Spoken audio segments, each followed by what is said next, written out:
Hello, welcome back to my channel. So in this video I'm going to show you how I made this beautiful olive green satin dress with halter neck. So I've been getting a lot of requests for the tutorial of this dress, which I used for my birthday pictures. And please, you can support my channel by subscribing, by liking my videos, and you can also share to your friends that might need this. So if this is what you're interested in, you might want to stay to the end of this video. So let's get right into it.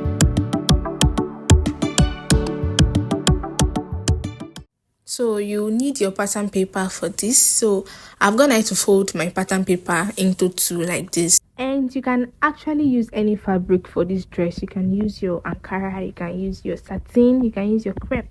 So from that point, which is the shoulder line, I came down by 10 inches for my bust point.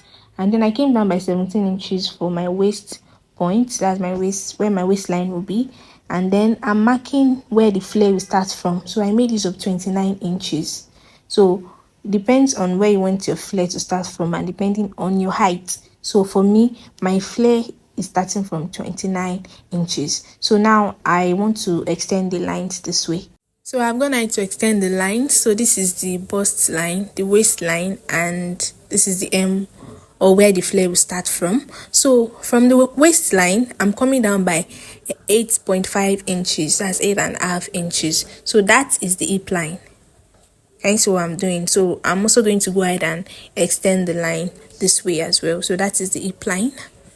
So the next thing we want to do is to mark the shoulder measurements divided by 2 on the shoulder.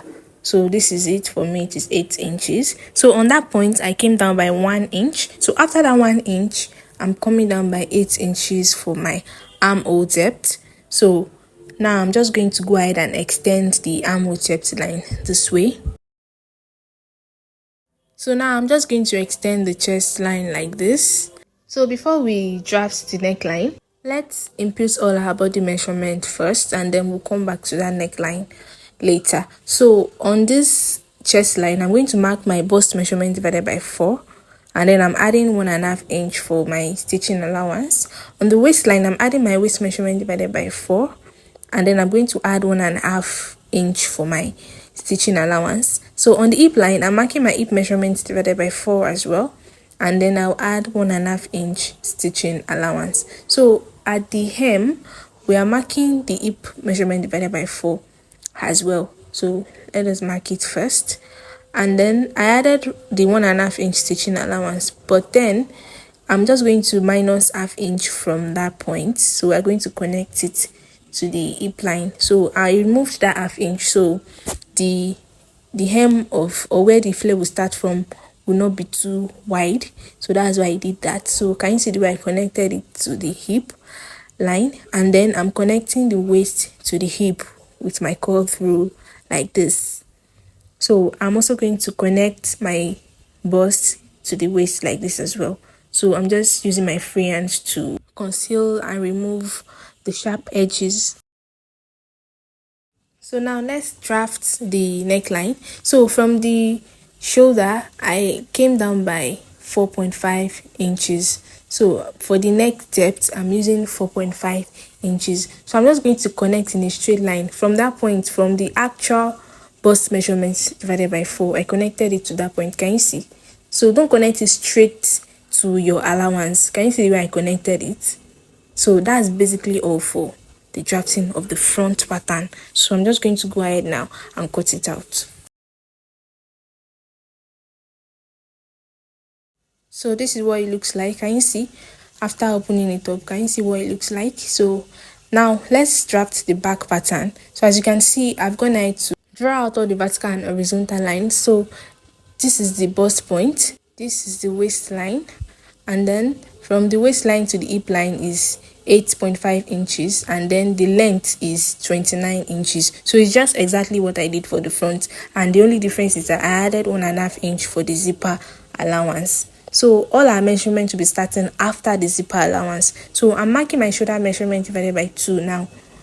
Then I came down on that point by 1 inch, and then after the 1 inch, I marked my armhole depth, which is 8 inches, and I'm going to extend the line, which is the chest line. So now let's input all the body measurements. On the chest line, I'm marking my bust measurement divided by 4 and 1.5 inch stitching allowance. On the waistline, I'm marking my waist measurement divided by 4 plus 1.5 inch stitching allowance.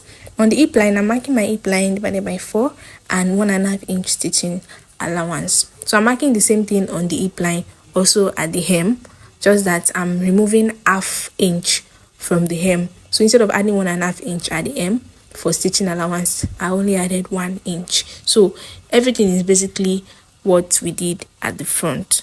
So I'm connecting the 0 points together to form our body shape this way. Can you see? So the next thing I want to do now is to extend all these lines. So I'm extending the bust line, the waistline, the hip line, and the hem line like this. Okay, the hem line has been extended already. So from the shoulder, I came down by 10 inches. So from that point, remember we're not starting from the allowance point. We're starting from the main or the actual bust measurement divided by 4. So I'm connecting it to that point this way. Can you see where I connected it? So the back is going to have a form of a slant and it's open back.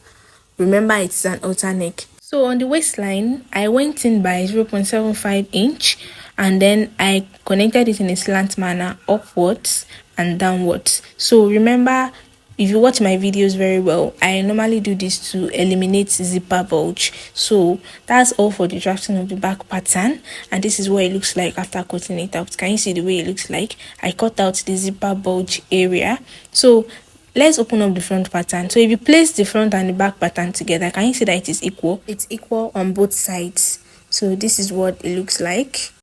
So you can now go ahead and place it on your fabric and cut. So remember, your fabric will be on fold, so you place it on it and make sure you add half an inch on the upper and the lower parts of this pattern just for allowance. The same thing for this back pattern, you add half an inch at the neckline and at the hem. The other allowances has been added, so it's only the neckline and the hem that need half an inch allowance. Then you can also cut out the facing for the front and the back neckline if you did not use lining like me. I only used facing instead of lining. And I know you might be wondering how this halter neck is able to or was able to pass through my head. So as you can see, I added hook. Can you see the way I opened it? So I only cut out a long piece of fabric and I made the rope and I attached it in a straight line, and then after I wore it, I measured how long the rope would be and I used my chalk to mark where I was going to tack the hook and eye. So as you can see, it has hook and eye. I actually made this dress in a rush and I almost burnt it. So this is how the back looks like. Can you see the slant at the back? Can you see the slant? So this is it. This is the zipper. So can you see that I used facing instead of lining? So if your fabric is enough or you have lining, you can use lining, but I use facing instead. So this is what the inside looks like. Like I said, I made it in a rush. I couldn't even weave it before using it for my shoot. So can you see something like a dart at that chest area? So after I wore it, I found out that it was gaping a bit. So I wore it on my body and I used my hands to hold where it's gaping to know how many inch I was going to stitch for the dart. So I used my chalk to mark that place that was gaping and how many inches I used. So I just used 1 inch to stitch the dart. So I made sure I stitch it neatly straight down. It's about 4 inches for the length of the dart. So can you see it at the front? Can you see how neat it is looking? So make sure you sew it neatly, and if your own is not gaping, then there's no need for you to do that alteration. So the lower part of this dress is a normal 360-degree flare. So after stitching and sewing the upper part, I measured what we have at the hem of the upper part of the dress all around. So I used it to cut my flare. The normal way you cut your 360-degree flares is how I cut it. As you can see, I stitched the hem of the dress. So after I cut it, I just attached it to the dress. So that's basically all for the making of this dress. It is very easy. I made this dress in a rush and I could not film a whole lot of parts of this dress, but I'm happy I'm still able to explain as best as I can. So the flower, you can just make any type of flower you want and then you can unstitch it to the halter neck area. Feel free to ask your questions in the comments. See you all in my next one. Bye.